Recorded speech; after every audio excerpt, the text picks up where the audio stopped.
آئیں ذرا میں حضرت باب الحوائج مولا عباس کے متعلق پیش کروں. آج نہیں دوں گا. کون ہے حضرت عباس ابن علی؟ جن کے لیے تہجد میں مولا نے دعا مانگی ہو. وہ علی جن کے حسن حسین جیسے بیٹے ہوں اور کہیں پروردگارہ ایک ایسا بیٹا دے جو کربلا میں میری نمائندگی کرے. اللہ جانتا ہے نا کہ وہ علی جو مشکل کشا ہو. آج علی مانگ رہے ہیں, اب اللہ نے علی کے حساب سے عطا کیا. جب عطا کیا تو کہا علی میں آپ کو عباس دوں گا. اذان گرامی, جیسے ہی جناب امیر نے آغوش میں لیا تو جناب عباس نے انگڑائی لی تو مولا نے فوراً کہا ہذا عباسم, یہ عباس ہے.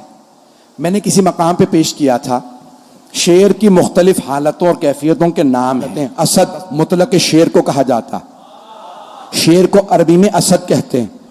ہر حالت کے الگ الگ نام ہیں. زرغام کہتے ہیں جو چیر پھاڑ کرنے والا شیر ہو. زیغم کہتے ہیں جو دوڑتا ہوا شیر ہو. حارس کہتے ہیں حفاظت کرتے ہوئے شیر کو. غضنفر کہتے ہیں بڑے اور بوڑھے شیر کو. توجہ.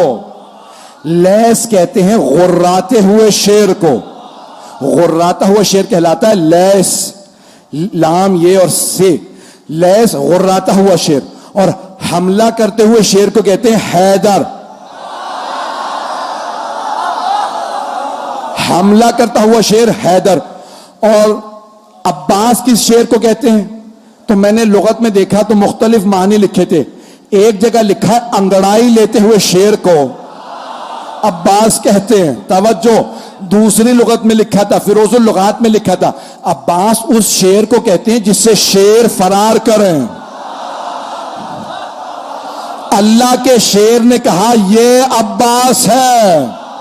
بھئی عباس کوئی عام شیر نہیں, شیر خدا کا شیر ہے. رہیے گا. جناب عباس بہت شجاع, بہت دلیر. اور میں نے کسی مقام پہ پیش کیا تھا, اشارہ کر رہا ہوں صرف, کہ بے انتہا خوبصورت تھے جناب علی مرتضیٰ, اور سب سے زیادہ آپ کی آنکھوں کی تعریف کی گئی ہے.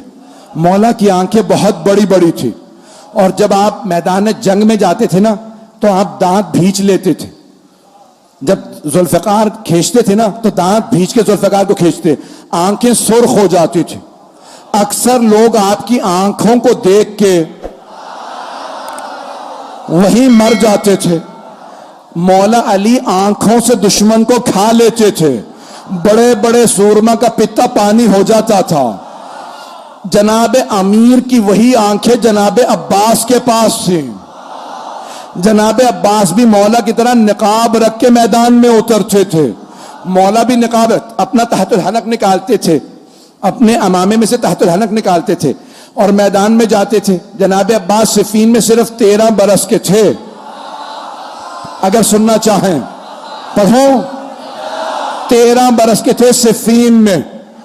تو ایک مرتبہ جناب عباس علیہ السلام جناب امیر کی زرہ پہن کے مولا کی سواری پہ سوار ہوئے, مولا کی تلوار لی, میدان میں گئے. جناب عباس کی زلفیں طولانی تھی, رنگ بہت گورا تھا. تو ایک مرتبہ آپ نے تلوار کھینچی, لڑنا شروع کیا.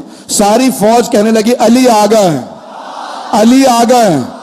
تو دوسرے پوچھتے پتہ کیسے ہے؟ کہ آنکھیں وہی ہیں, تیور وہی ہیں.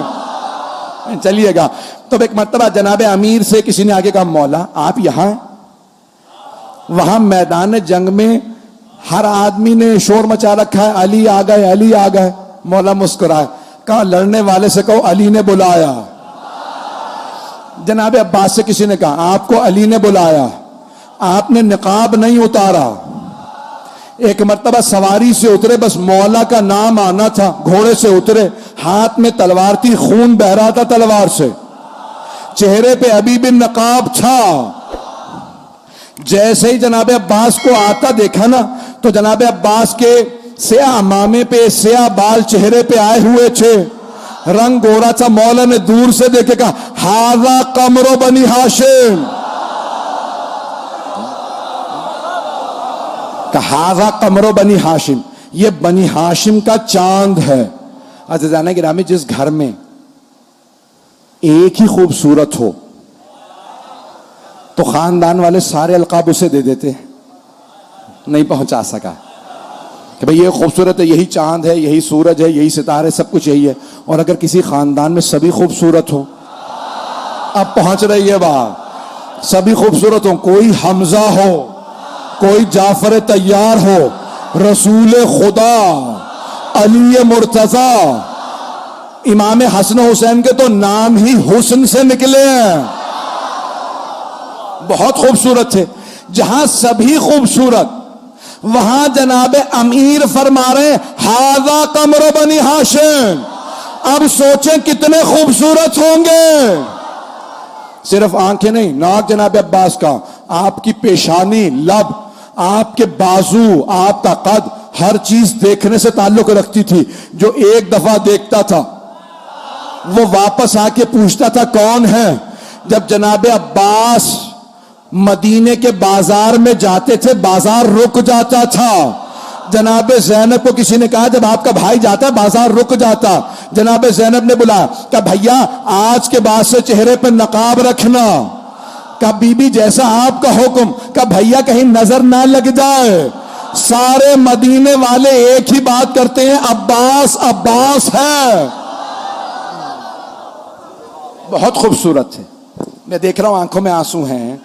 بھئی یہ ولایت و عقیدت کی علامت ہے کہ فضائل میں بھی آنکھوں میں آنسو آ جائے. جناب عباس بہت خوبصورت، بہت سخی تھے، بہت شجاع تھے.